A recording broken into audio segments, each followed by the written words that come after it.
Estas parasitosis son consideradas como zoonóticas.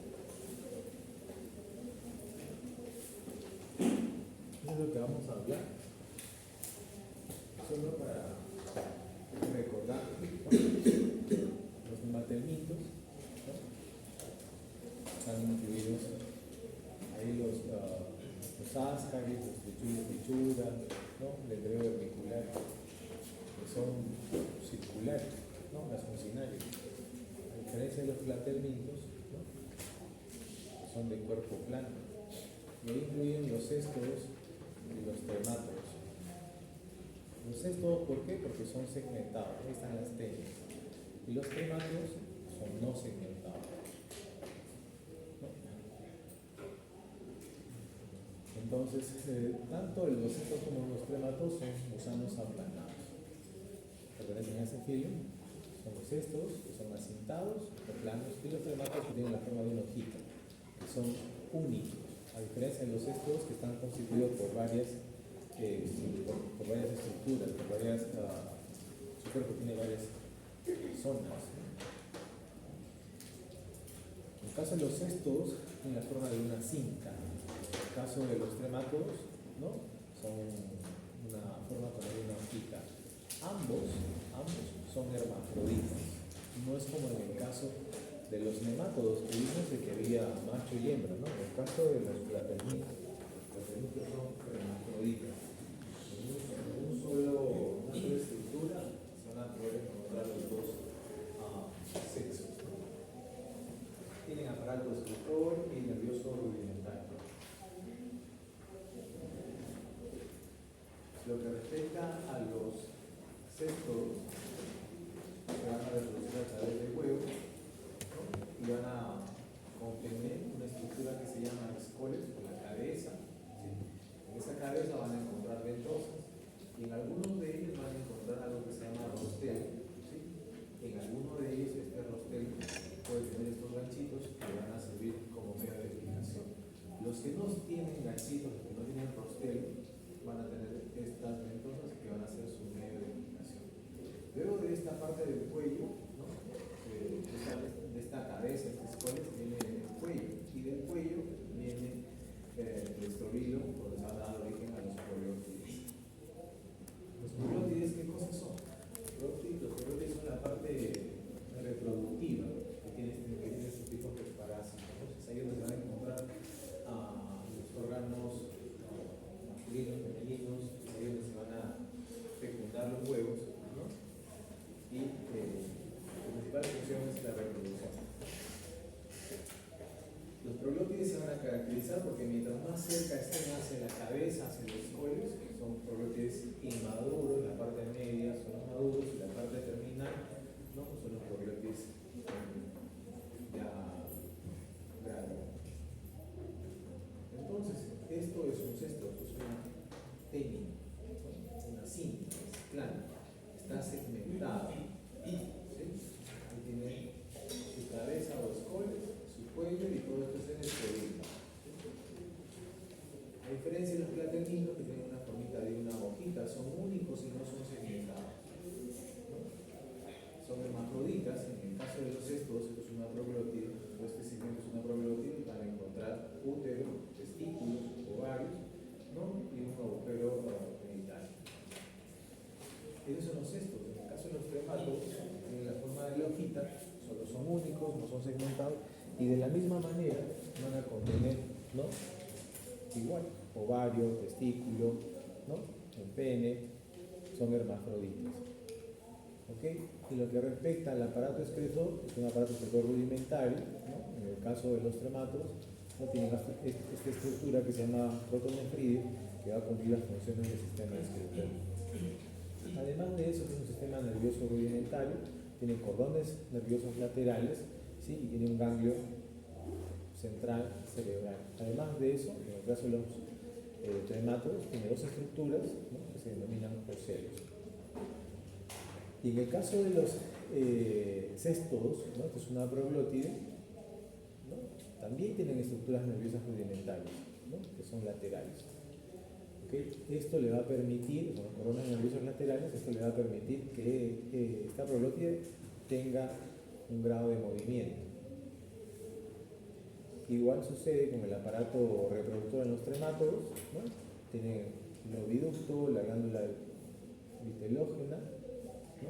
Tiene los vasos deferentes, los testículos y los ovarios, el útero. En el caso de los cestos, las proglótides, tal vez sea una forma de que uno pueda diferenciar una tenia solis de una tenia saginata, una heminoletis nana de una heminoletis diminuta, ¿no? Porque cada proglótide tiene una característica que está relacionada con la presencia de útero, de ovario, ¿no? O de glándulas vitelógenas. Muy bien. Entonces vamos a hablar de los principales cestos intestinales, ¿no? Estos cestos intestinales se van a fijar a la mucosa del intestino delgado y se van a fijar gracias a qué? A la cabeza que tiene esta tenia, este cesto, que como les comentaba, cada cesto tiene una característica particular, tiene ventosas o tiene rostero o tiene ganchos, ¿sí? Cabeza, las ventosas, el rostelo, y este rostelo puede tener ganchos o no puede tener ganchos.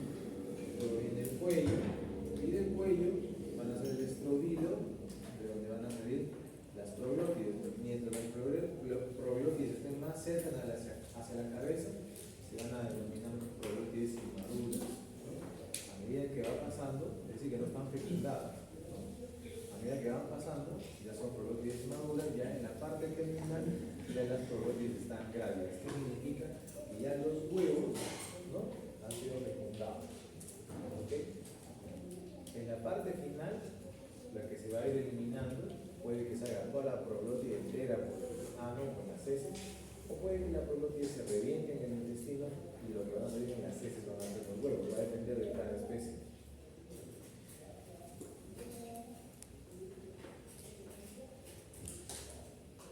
La función que tiene el escólex, ¿no?, principalmente, ¿no?, es fijarse en la mucosa intestinal. El ganchito le van a permitir engancharse, fijarse en la mucosa intestinal. Y si no tiene ganchitos, van a ser estas ventosas, ¿no?, lo que le va a permitir, como un chipuncito, pegarse a nivel de la mucosa intestinal. Esa es su principal función de lo que es el escólex, ¿no? Y el cuello es aquella porción de donde van a darse origen a las proglótides. Tener en cuenta, ¿no?, de que lo que se pierde generalmente es la parte de las proglótides grávidas, la parte final de las proglótides. Pero si es que el paciente cruzada con episodios diarreicos, por ejemplo, un alimento purgante, que es una cuestión tradicional en nuestra cultura, no vamos a purgar, no hay que lavarle el intestino, ¿no? Hay que lavarle el intestino. Entonces, puede perderse, ¿no?, todas las proglótides, pero vuelve a crecer. ¿Por qué? Porque mientras no se pierda la cabeza, ¿no?, de la tenia, va a seguir reproduciendo.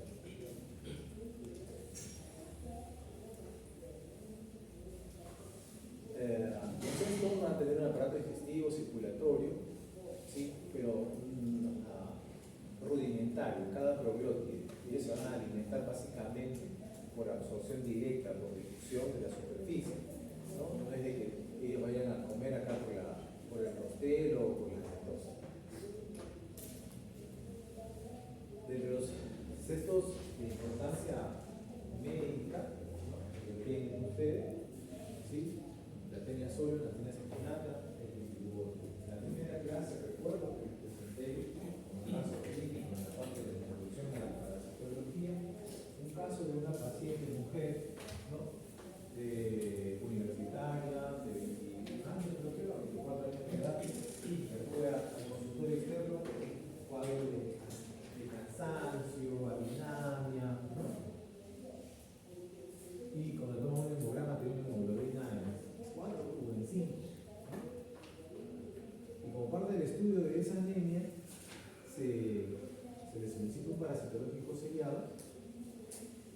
arqueológico sellado lo que se encontró fue huevitos de Diphilobothus, ¿no? Otros cestos de importancia médica son el Hymeneolepis nana y el Hymeneolepis diminuta, ¿no? Y el Diphyllum canino. Pero los que van a ver con mayor frecuencia tal vez van a ser Taenia solium y el Hymeneolepis nana. La teniasis, ¿no? Es una enfermedad producida por dos tipos, solium o saginata. La tenia solium es la tenia que va a tener como hospedero intermediario al cerdo, ¿sí? A diferencia de la tenia saginata, que tiene como hospedero intermediario al ovino, ¿no? Al ganado vacuno. Este es el ciclo biológico que es muy similar para ambas tenias, ¿no? Tener en cuenta que el hospedero definitivo somos nosotros. Nosotros somos los que tenemos la forma de presentación adulta. Nosotros somos los que eliminamos las probiótides o los huevos. Solium pues ese huevo, ¿sí? Está grávido, va a entrar en contacto con el medio ambiente, con la arena, con la humedad, tierra, vegetales, ¿sí? Y luego forma por parte de su alimentación de estos animales, ¿no? Tanto el cerdo como el ovino, se van a alimentar y van a ingerir estos huevos grávidos. Si ingieren el huevito grávido, este huevito va a entrar al intestino del cerdo, de la vaca, ¿no? Del ovino. El huevito se va a reventar y va a liberar lo que se llama oncósfera. Esa oncósfera va a atravesar la mucosa del intestino del ganado, va a entrar al torrente sanguíneo venoso, corazón derecho y luego corazón izquierdo, y se va a ubicar de preferencia en el músculo estriado, de preferencia. Y ahí que va a formar el estadio larvario de la teniasis. Larva celulosae, larva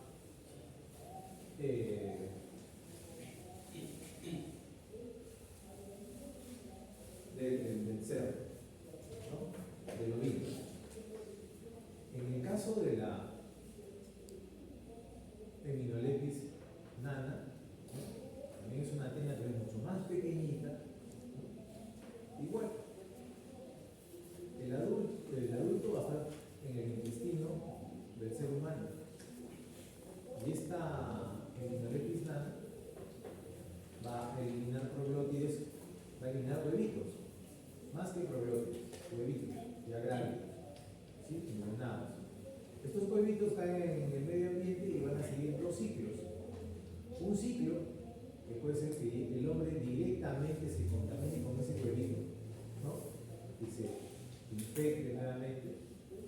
Ese huevito ingresa, se sexa tanto, llega al intestino delgado, se revienta, se libera, ¿sí? La tenia, el espolio de la tenia, y se va a implantar en el intestino, en la mucosa intestinal. Ese es el ciclo directo. Pero puede pasar algo que se llama ciclo indirecto. El ser humano elimina, ¿no? El huevito embrionado. Este huevito embrionado va a ser consumido, ¿no? Por un artrópodo, un escarabajo, o la pulga, las Xenocephalides chopis, ¿no? Y luego va a permanecer en un estado latente en ese artrópodo hasta que venga este sujeto, ¿no? Un roedor, y se coma al escarabajo, o la pulga, ¿sí? Sea un parásito, un ectoparásito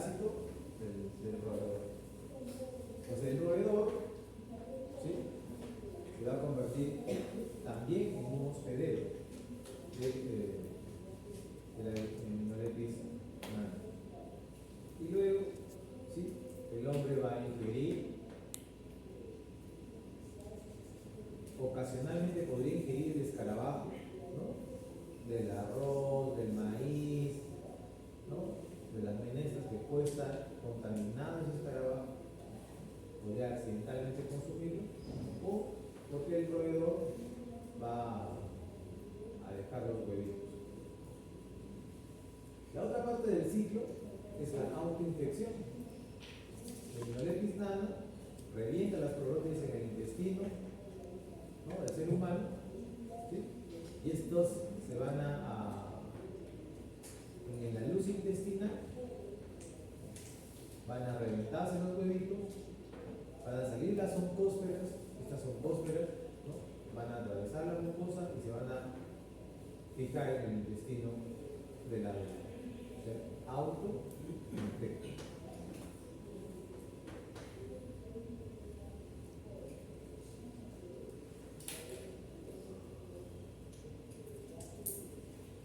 La tenia saginata, que es la tenia del ganado ovino, ¿no?, mide aproximadamente de 2 a 10 metros, puede llegar hasta medir hasta 18 metros, ¿sí? Se ha calculado que puede llegar a tener hasta aproximadamente 2000 probióticos, 2000 de estos segmentos. Si bien es cierto, esta tenia se va a fijar a nivel del intestino delgado, ¿no?, duodeno y yeyuno, pero por el tamaño que tiene, ¿no?, puede llegar hasta el intestino grueso, ¿no?, en la luz del intestino y el resto del intestino. ¿Cómo se puede diferenciar a esta tenia, ¿no?, de las demás? Es por las características que tiene la probiótide. Su probiótide, ¿no?, tiene aproximadamente 12 ramas uterinas, algo más de 12 ramas uterinas. Si tiene menos de 12 ramas uterinas, no se trata de tenia saginata. Lo más probable es que se trate de tenia solvere. Si ustedes ven en la foto inferior, ¿no?, la tenia saginata no tiene rosterio, solo tiene las 4 ventosas. Este parásito, ¿no?, puede llegar a vivir hasta por lo menos 20-25 años como ustedes. Generalmente genera infección única, es decir, una sola tenia o hospedero.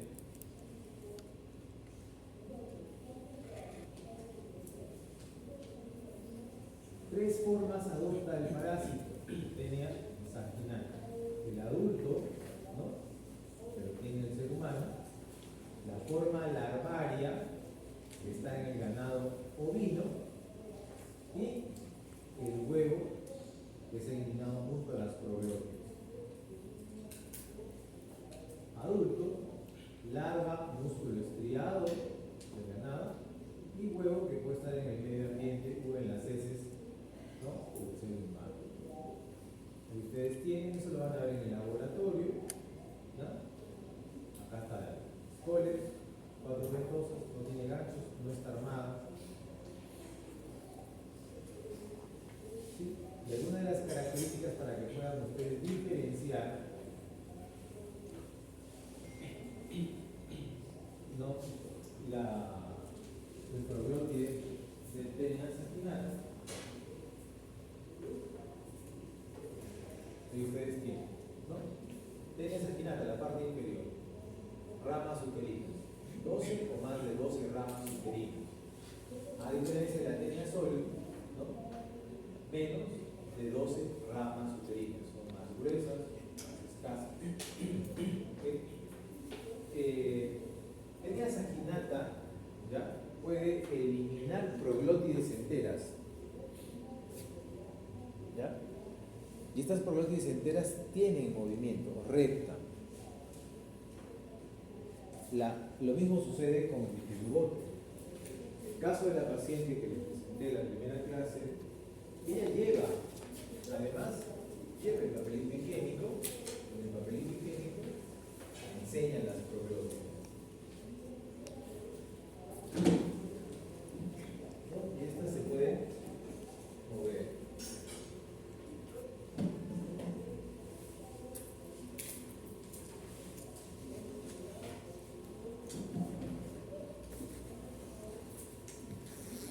Un esquema más de lo que es la tenia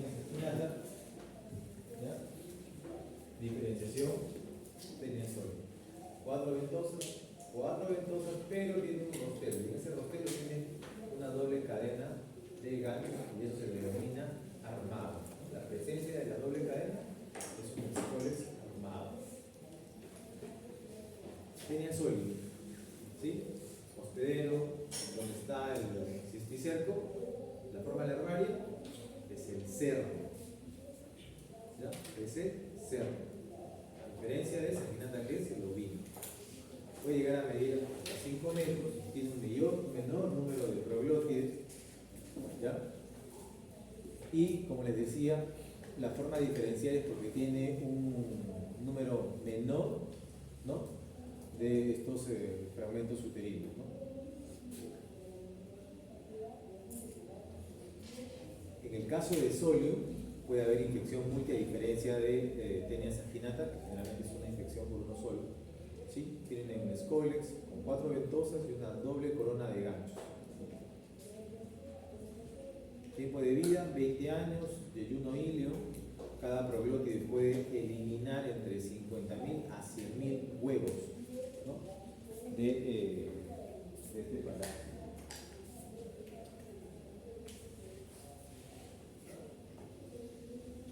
Tener en cuenta que no existe una forma de diferenciar los huevitos. Es cuando hicimos igual lucinarias, ¿no?, se podía diferenciar si era un Hecator americano o un acilostoma duodenal, solo observando los huevos. Lo mismo sucede en las tenias. No se puede diferenciar entre una solio o una saginata solamente viendo los huevitos. La diferenciación se hace a través de la proglótide.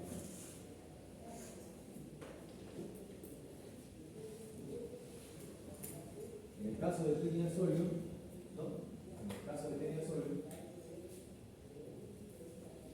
un escoles, 4 ventosas y doble cadena de ganchos, una foto de barriga. Nuevamente comentar cómo son las proglótides. Ramas uterinas en una saginata mayor de 12, en una solio, que es lo que estamos hablando ahora, menos de 12. La solio tiene menor tamaño que la saginata.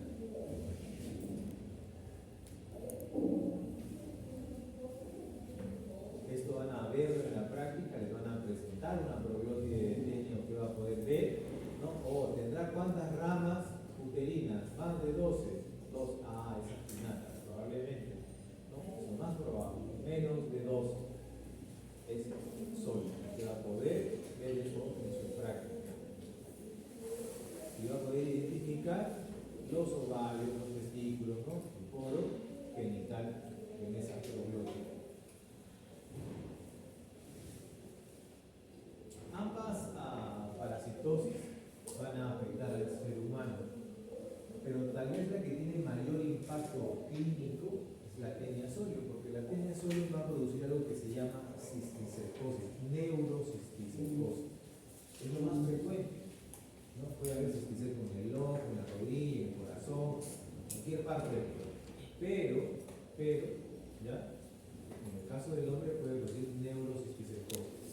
La pregunta es, ¿y cómo es que se produce la cisticercosis? Si les estoy comentando que el cisticerco está en el hospedero ovino.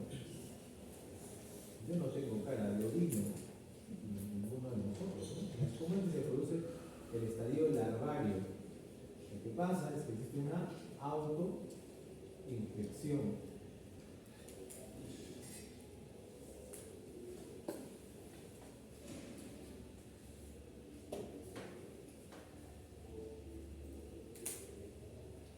Se llama cisticerco, es ovalado, translúcido, tiene de 5 a 10 milímetros, ¿sí?, y tiene el escólex invaginado. Toda esta estructura es el cisticerco. Todo esto que ustedes ven aquí es el cisticerco. Pero el escólex está hacia adentro del cisticerco. Estos ya son cisticercos donde está reventando, ¿sí?, y saliendo el escólex. En un estadio larvario, en el tejido, está de esta forma. El cisticerco y adentro está el escólex. No se olviden que el estadio larvario es el estadio que se presenta en el hospedero intermediario. Entonces la pregunta es, ¿el ser humano puede ser un estadio intermediario? Marque verdadero o falso. Usted va a marcar falso, ¿no es cierto? ¿Sí o no, Rosado? ¿Ah? No, Rosado, no te distraigas, no te distraigas. ¿No? El hombre también es un hospedero intermediario, también puede tener cisticerco en su cerebro. ¿Ya? Dos tipos de cisticerco, bovis y celulosal, dependiendo del tipo de tema.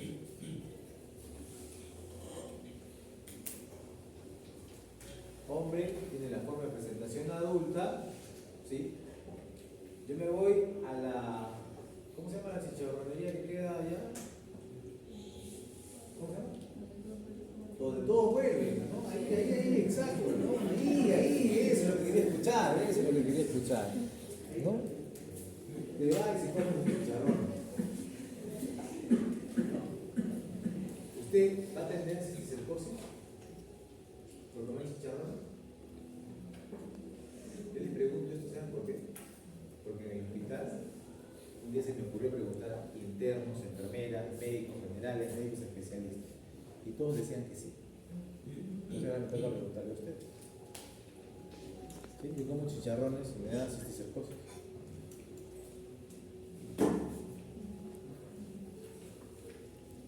Hasta este momento yo les he explicado que el estadio larvario está en el músculo estriado. El estadio larvario. El estadio larvario es el cisticerco celulosal o cisticerco bovis. Y si yo me como el chicharrón, si está bien cocido, chao cisticerco, está muerto, ¿no? Pero si el chicharrón no está bien cocido, ¿qué me estoy comiendo? El estadio larvario.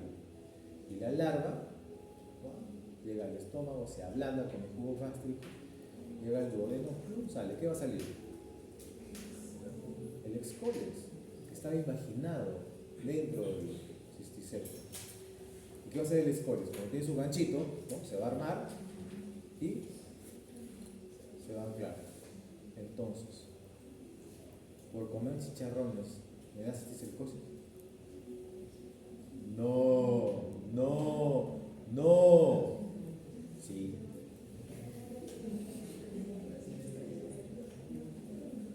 ¿Qué opinas, Salazar? ¿Sí? No. Por comer chicharrones, ¿me va a dar cisticercosis? ¿Ah? ¿No? ¿Por qué?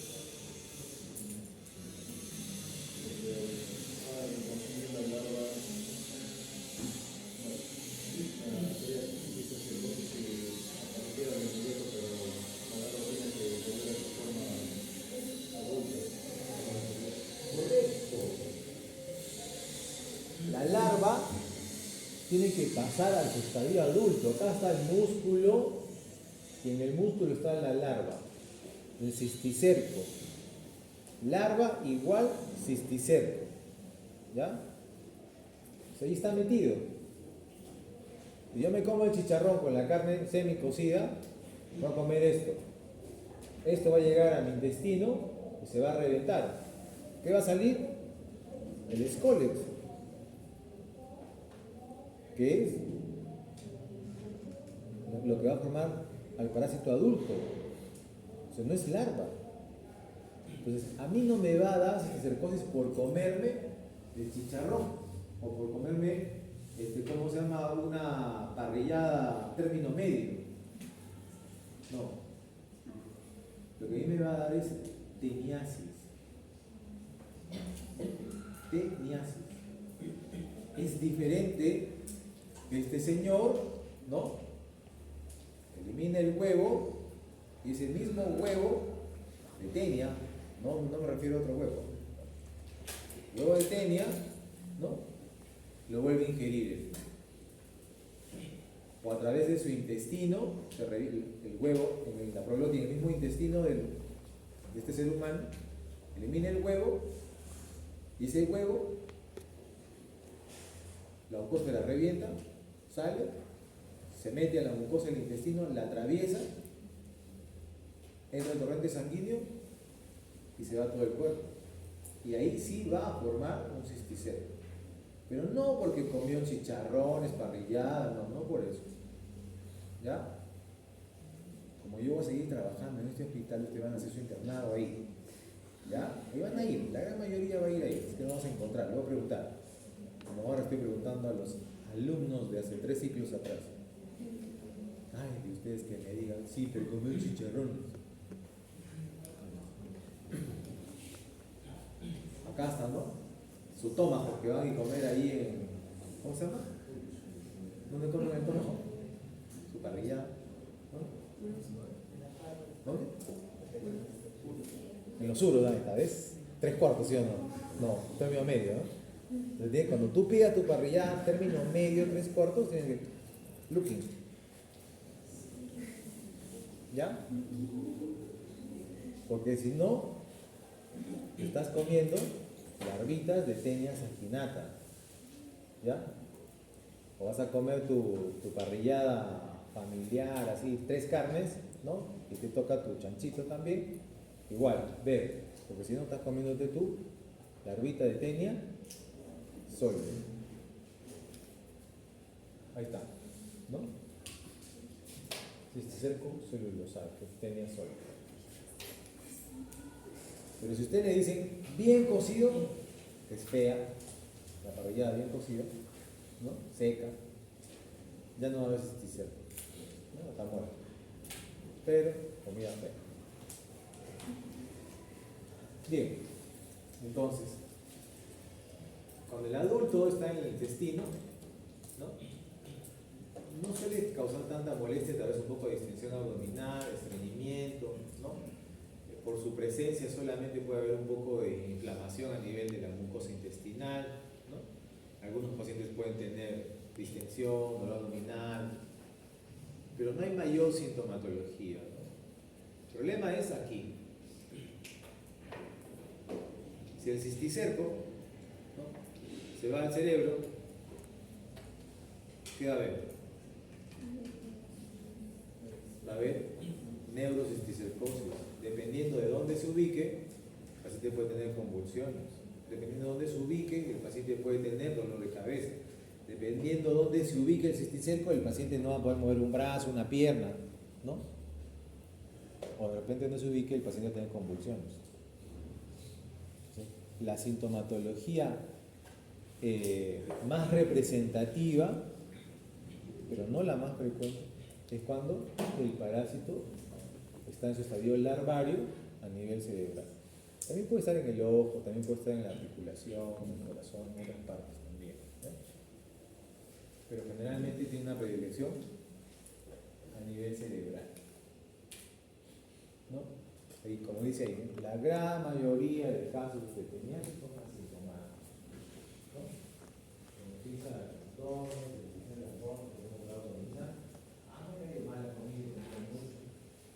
Simplemente no tengo nada, no siento ninguna molestia, ¿no? Cuando la probiótica se mueve, va a picar la región perianal, ¿ya?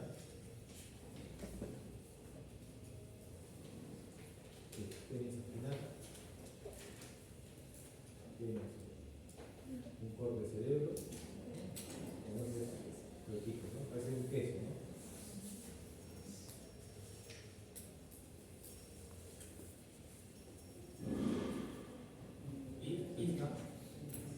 Cisticerco en el interior se les corta.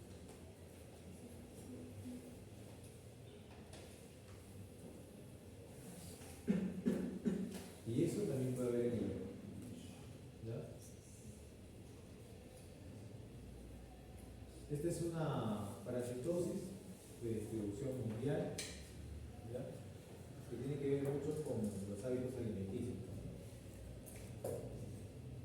Es más frecuente la Taenia sólida saginata en algunas zonas, como el África y América Latina, ¿sí?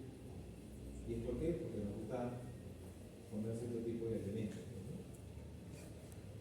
El reservorio, no se olvide, el hombre tiene la forma adulta, ¿ya?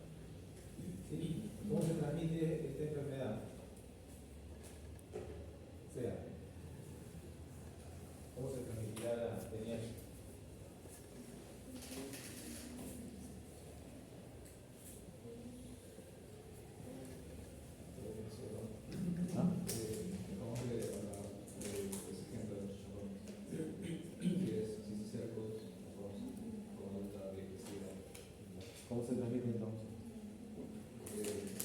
vía oral.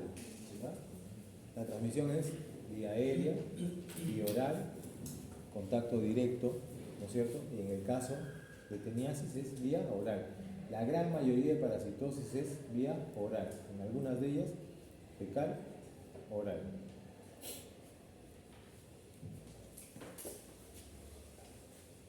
Entonces, si yo sé las formas, cómo se transmite, debo tener en cuenta también las formas, cómo se previene. ¿Ok?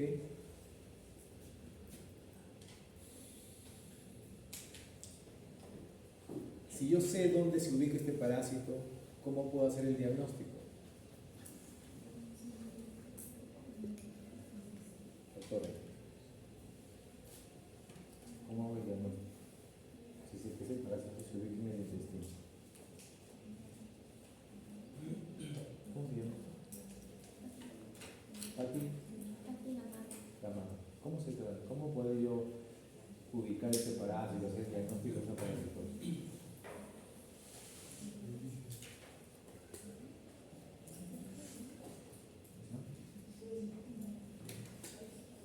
Examen directo. ¿Examen directo de qué? ¿Lágrima? ¿Moco? Coprológico. Coprológico, ¿no? Si la tenia está en el intestino, ¿dónde voy a poder encontrar sus huevitos subproglótidos? En las heces, ¿no es cierto? Por lo tanto, ¿qué tengo que pedir?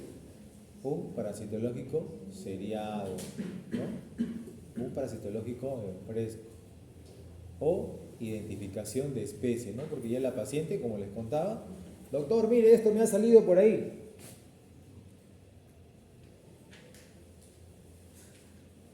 Entonces se va a acordar de su clase de parasitología, ¿no?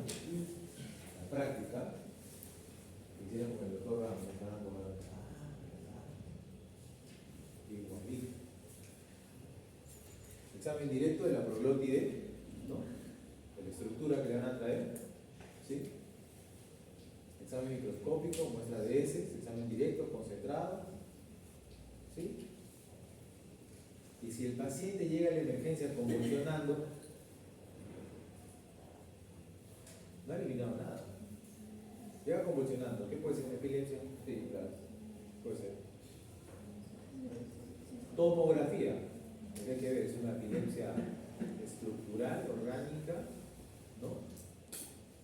Asociada a algo, a una malformación congénita, a una cuestión genética, ¿no? O un tumor, o un traumatismo, tomografía. Y en la tomografía te sale esto. Entonces tú te has acordado en tu clase de parasitología. Ah, sí, el doctor dijo que el cerebro parecía un queso, ¿no? Con muchos huequitos, ¿no? ¿Qué queso es ese?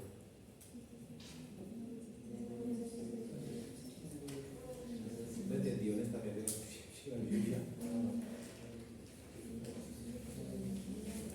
¿No? Le van a su casa, ¿qué tipo de queso es? Se van a Plaza Vea a ver cuál es el que tiene algo, ¿no? Para que no se olvide. ¿Ya? Entonces usted ve ese cerebro con esos orificios y dice, ah, ¿qué es cisticercosis? Claro, porque estadio larvario. Este cisticerco se puede calcificar, ¿no? Y ya no va a haber usted un cerebro así con huequitos, sino va a haber un cerebro con puntitos blancos, calcificado, así como lo es el hueso, ¿no? Lo que está acá en la calota, de ese color blanco, ¿sí? Puntitos. Usted ve eso, lo primero que va a decir, esto puede ser cisticercosis. ¿Cómo se hace el diagnóstico de cisticercosis? Él tiene la larva. ¿Se habrán autoinfectado? Le pediré un parasitológico seriado. Pero lo más probable es que solo menos del 5% se autoinfecta. La gran mayoría que hacen neurocisticercosis, ¿verdad? ¿Es por qué? Porque consumió lechugas, verdura, agua contaminada. ¿Con qué? Con el huevito de la tenia. Entonces le preguntaremos al paciente, ¿hay agua potable? Sí. ¿Ha viajado usted a alguna zona donde no había agua potable? Sí. ¿Usted come ensalada fresca? Sí. ¿Se lava las manos? No. ¿Se chupa el dedo? Sí. Entonces, tengo que buscarle la vía de ingreso del huevito. Entonces, tomografía, examen indirecto, lesiones. Y lo siguiente, si yo veo estas lesiones, hago mi entrevista epidemiológica y pido exámenes serológicos, ¿no?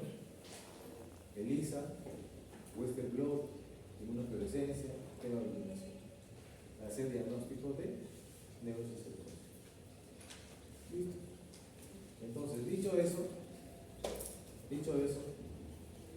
¿cuáles serían las medidas de prevención? Vale. No te escucho.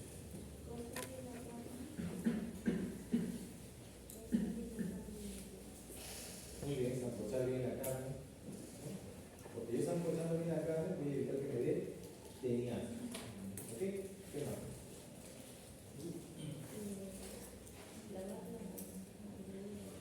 ¿No?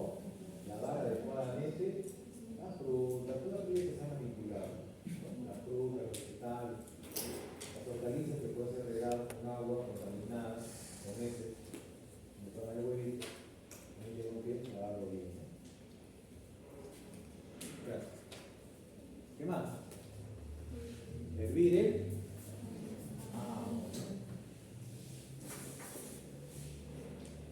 control veterinario de los mataderos, eliminación de las carnes de los mataderos clandestinos o de los tamales clandestinos, educación sanitaria. Listo. Eso es en parte a lo que son tenia sólida y sanguinaria. El otro sexto que dije que se ve con relativa frecuencia es esto: immunolepiasis. Immunolepis nana, ¿no? Se distribuye mundialmente, ¿ya?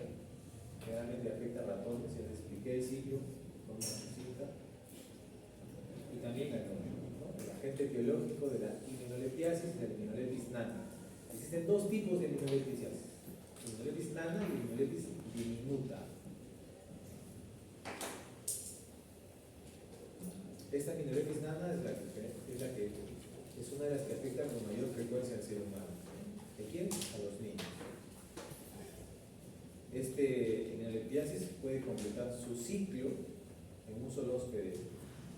Acá vamos a ver el gráfico que ya presenté anteriormente. No necesita un diario, y si lo usa, puede ser que la pulga y los escarabajos.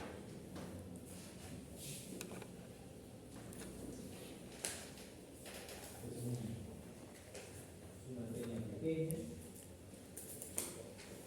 2 a 4 centímetros, un escoles igual con 4 ventosas, y además tiene una corona retráctil. Sale,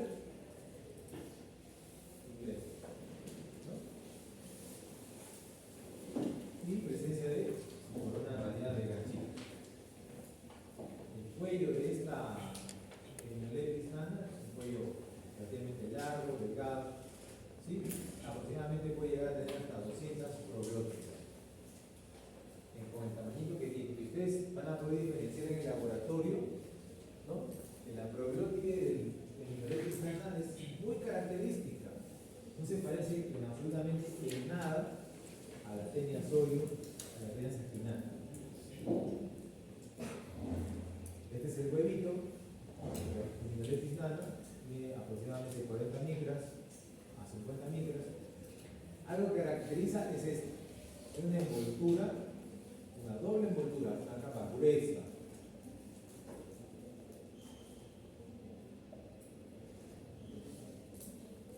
Algo que también caracteriza a todos los huevitos de las tenias es la presencia de esto. ¿Qué cosa es eso? Los ganchitos.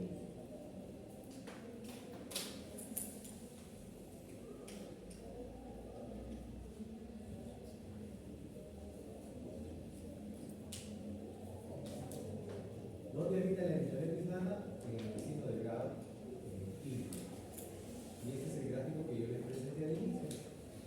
Entonces, existe el adulto, ¿sí?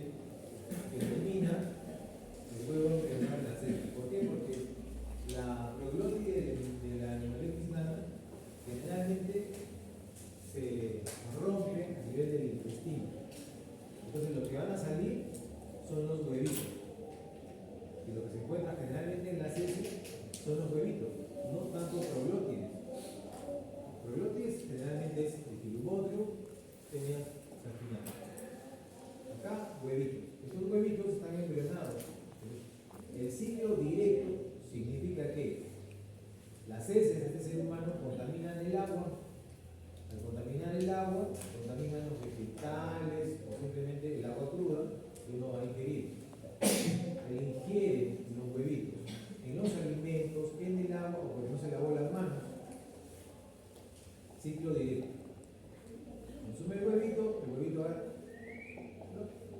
llega al estómago, se ablanda ahí con el tubo gástrico, llega al duodeno, termina de ablandarse y revienta y se ve la amposta. ¿Qué va a hacer esa amposta? ¿No? Se va a fijar a nivel de la mucosa del intestino. ¿Y listo? Nuevamente, otro ciclo. A poner huevitos ahora. ¿Sí? Ciclo indirecto es que ese huevito embrionado sale, ¿sí? Corta en el agua, en los vegetales, en la tierra, y viene, ¿sí? Un artrópodo. Que puede ser la pulga, Semicipalides chopis generalmente, o un escarabajo. ¿Sí? Dentro de la pulga y el escarabajo se forma el cisticerco. El cisticercoide, ¿sí? Ahí en el escarabajo o en la pulga, ahí está. Y de ahí no pasa, ahí se queda, ahí se estanca el ciclo. ¿Hasta cuándo? ¿No? Hasta cuando nosotros de forma accidental, ¿no? Nos almorzamos un plato de lentejitas con un escarabajo ahí dentro, ¿no? Occidentalmente, quise poner la foto, no la encontré. Hay una foto donde aparece paréntesis, donde aparecen dos monitos. No sé si la han visto, ¿no? Dos monitos aparecen. Hay un monito que está así y el otro está atrás así, ¿no?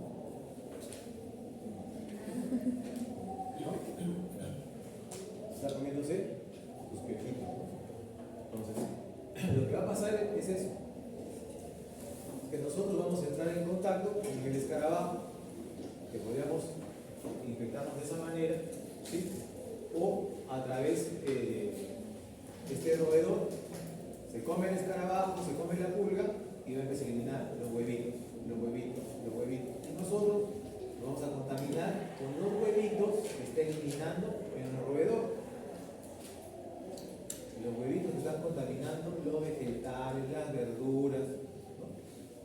Si nosotros no lavamos bien las conservas, porque la ratita camina por toda la casa, se sube, se baja, ¿no?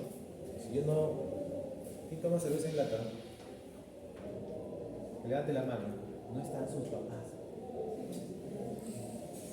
¿Quién toma cerveza en lata? Nadie. ¿Qué toman ustedes? Agua. Ya. ¿Quién toma agua? Que levante la mano. ¿Quién toma agua? Listo, muy bien, ya. La botella de agua, ¿sí? Que ustedes toman, no, tomamos del bebedero de la UPT. La botella de agua, ¿dónde está? Calle Uruguay. Polvos rosados. ¿No es cierto? Ahí está la agua. ¿Cómo llegó esa agua ahí? No sé, pero llegó. ¿Ya? ¿Qué hacen? O vamos a la tienda, ¿no? Una agüita, ¿no? Vamos. Si la rata caminó por encima de la agua, la tapa, yo agarré, ¿no? Listo. Sí, doctor, pero usted no se está midiendo la chapa, la tapa, la boca, ¿no? Se destapa, ¿no? Sí, claro, desde luego, ¿no? Pero luego me da hambre y me como una manzana, una mandarina, ¿no? O me chupo el dedo. Y ahí estaba el huevito, ¿no? Y el epis diminuta que la rata había dejado ahí encima. Lo mismo sucede con la lata de cerveza. O con la lata de... ¿Cómo se llaman estos productos que ahora venden? ¿Cómo se llama? ¿Esos que venden en lata?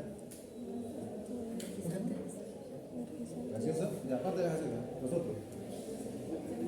Energizantes. No, pero hay otros todavía que tienen una sustancia especial. ¿Va? Nadie consume eso, nadie. No. Vodkas. No sé qué otras cosas más. Vino, también creo que viene en lata. Bueno, ahí está. Usted no lo limpia, usted lo limpia. Usted no lo limpia. Te agarra. Listo, menos en tu reino. Ya está. Ciclo directo, ciclo indirecto. Y la otra forma es la autoinfección. Este señor que tiene liminoleptis diminuta, su proglótides se revienta en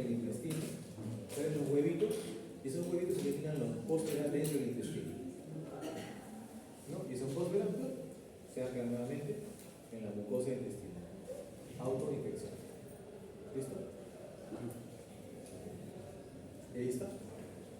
Ese es su rostrelo retráctil. Se erecta, se esconde. Se erecta, se esconde. 4 dentosos, ganchitos. ¿Ok? Y lo que les decía, las proglótides de la Limnolepis nana es característico. Así es. Chata, aplanada. Y está lleno de huevitos. Pero a ver, no se puede confundir. Porque la pregunta del examen va a venir, ¿no? Usted está trabajando en el centro de salud de La Yarada. Acude Francisco, ¿no? Llevándole una estructura rectangular, usted la lleva al microscopio, usted mira la foto. Usted hace el diagnóstico de ascaris, uncinarias, tenia, marcada verdadero o falso, o marca la respuesta correcta.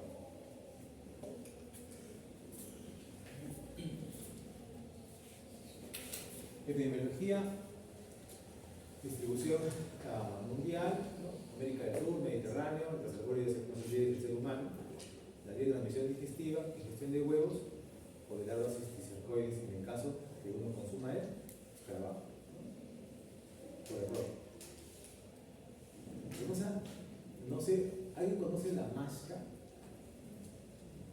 ¿Ha comido masca? ¿No? Ya, algo que sí han comido, les aseguro, es, ¿cómo se llama? 7 semillas. Ustedes toman su jugo con 7 semillas para tener full energía porque están haciendo medicina, ¿no? Su mamá les prepara en el desayuno, hijito, hijito, toma tu juguito, ¿no? Con tus 3 semillas, 7 semillas. ¿Han tomado o no conocen? ¿Han escuchado? Ya, han escuchado. Ustedes no toman, han escuchado. ¿Ya? Entonces, si esa semillita de un escarabajo, ¿no? Sabe escarabajo, pero ¿no? Si se puede ir. No digo que no coman los 7 semillas, pero se hierve, ¿no? Como avena, como avena, como póker.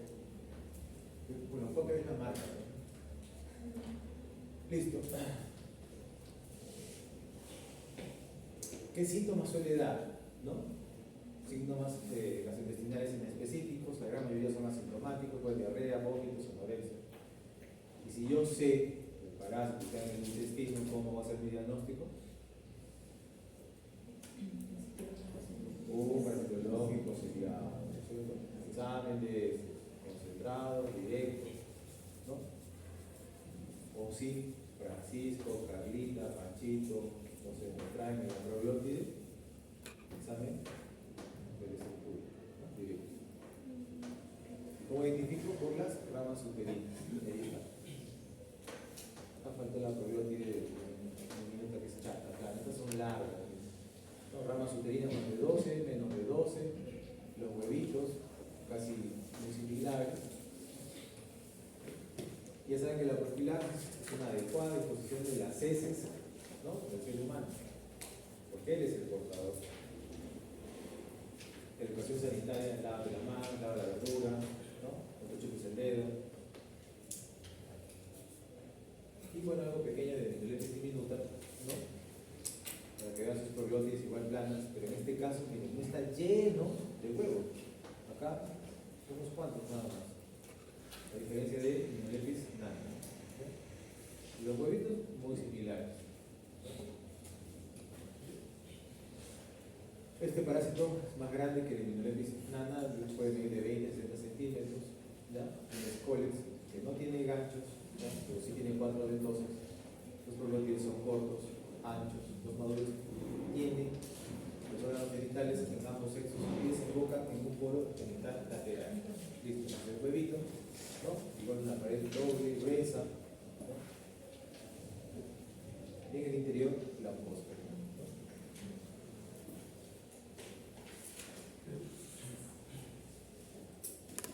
En la leche diminuta, tanto el ser humano como el roedor van a eliminar los huevitos huevitos en las heces, ¿sí?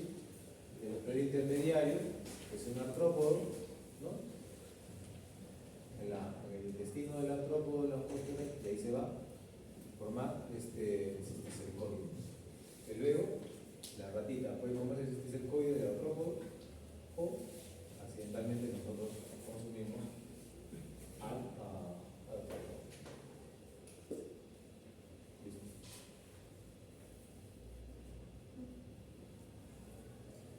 Así es como se localizan las vellosidades del intestino. Cuadro ventosos, subostrero, retráctil.